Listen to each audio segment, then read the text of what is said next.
I'm Connor Anderson, and this is Cyber Building Blocks. All channel partners are not created equal. Your channel struggles because you are treating them all the same.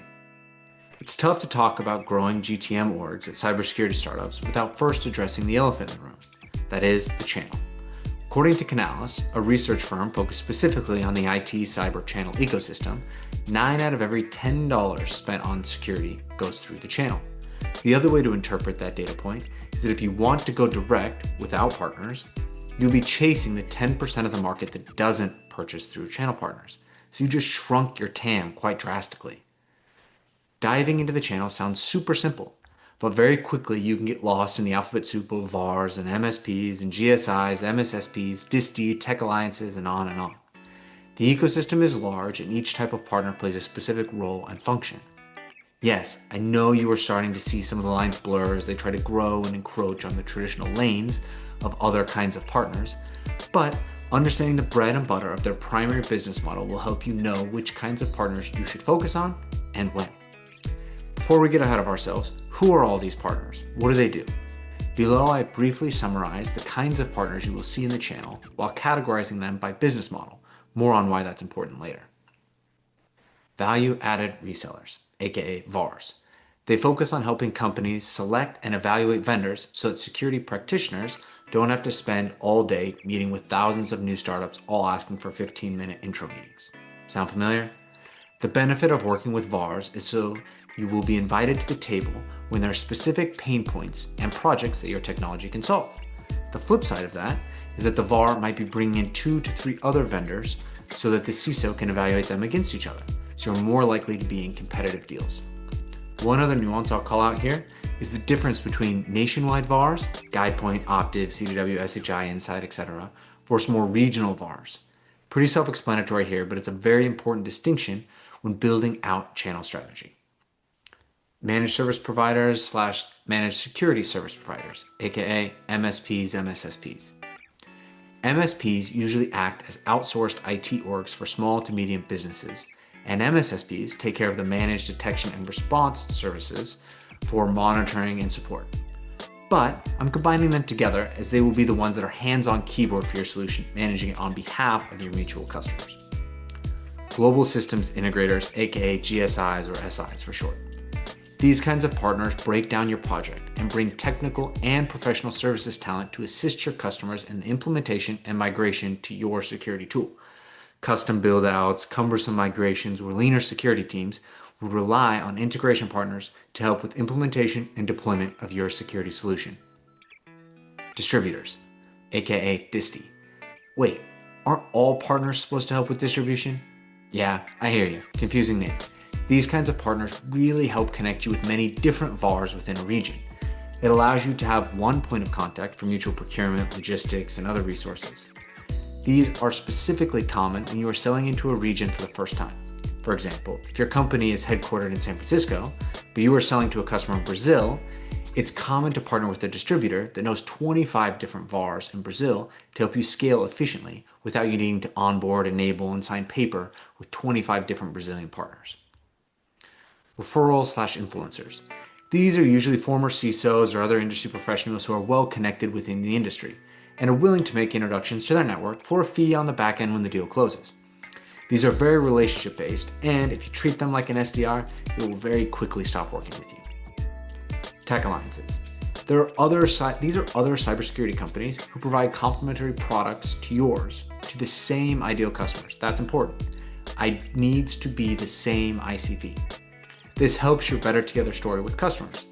If you have an alliance with another security solution that is important to their security strategy and you can explain the value that you bring together, technically, this can be really valuable to your GTM efforts. There are a few others that I've left off this list, but these are the main players you will run into as you are building out your channel program. Great, so when do you use each? When it's a win-win-win for customers, the partner, and for you. Not quite the answer you're looking for, huh? Well, it really depends on what value you are looking to get from a partner and what you have the capacity to support. Most commonly, startups are looking for lead generation and introductions. I think this is one of the toughest things to get on day one because most partners don't want to risk their relationship for an unproven vendor. It's usually better to find prospects through your own effort and then win those customers together with partners and build a relationship that way.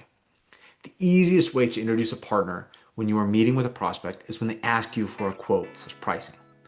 Here's the example. Prospect: so, cool tech. How much is this going to cost me? Can you send me a quote for X users? You: absolutely, happy to. Do you have a partner that you usually purchase through? If not, we have a couple in the region that specifically work with XYZ kinds of companies, and I'm happy to make an introduction. Prospect: yeah, we usually work with Susan over at XYZ partner. You: great, do you have her email/phone number? We can reach out and get a quote over right away. This is not rocket science.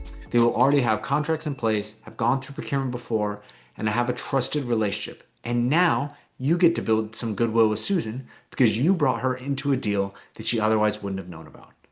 One important thing to keep in mind: the bigger the partner is, the higher likelihood that they will have a policy internally about the scale your business needs to be at before they can work with you. I've heard numbers up to 20 or 30 million of ARR for some VARs. So I know you want to go after the biggest partners that have the best relationship with the Fortune 500 CISOs, but that isn't always your best bet as a startup. Also, never fight a partner on their margin. Giving up a few points today in order to build that partnership is 1000% in your best interest. This could be a whole newsletter by itself, so I'll leave it at that for now. Here's what I'm trying this week. Remember, I'm in the trenches building just like you. When you are at a large public cybersecurity vendor, you can layer each of these partner strategies and really compound growth even within your smaller territory or region. But I'm currently at a seed stage startup, so I can't do that. We don't have the budget, bandwidth, or really the need for each of these right now. So what am I doing? I'm focused on two kinds of partners. Number one, VARs, but not all VARs. I'm specifically focused on regional VARs in tier 2 markets. Example: not GuidePoint in Los Angeles, but a regional VAR in San Diego. Not Optiv in New York, but a regional VAR in Philadelphia. Not tiny markets, but markets where I can build relationships in person and grow. Big enough that the specific VAR can grow to a few million in ARR, but not too small that the juice isn't worth the squeeze. I think the sweet spot is regional VARs with 20 to 40 sellers. Also, only pick 3 to 5 max and focus on them for a year. Go deep, build relationships, empower and enable them, and you can quickly grow to being one of their top partners. Number 2, managed service providers or MSPs. The product we are selling is very well positioned for MSPs that are managing tech stacks for their end clients to expand and manage our solution. We already have built the multi-tenancy necessary on the tech side and have a pricing model that is working very well to add value to our business and our MSP partners. That's it. Keeping it simple, growing deep within those two focused partner types. The early signs of success are there. We already have about 70% of our new customers coming through the channel partners. I only expect that number to increase over the coming quarters. I'll keep you posted on the learnings and mistakes. Yes, I won't get it perfect either along the way. That's it for this week. Keep fighting the good fight. Connor.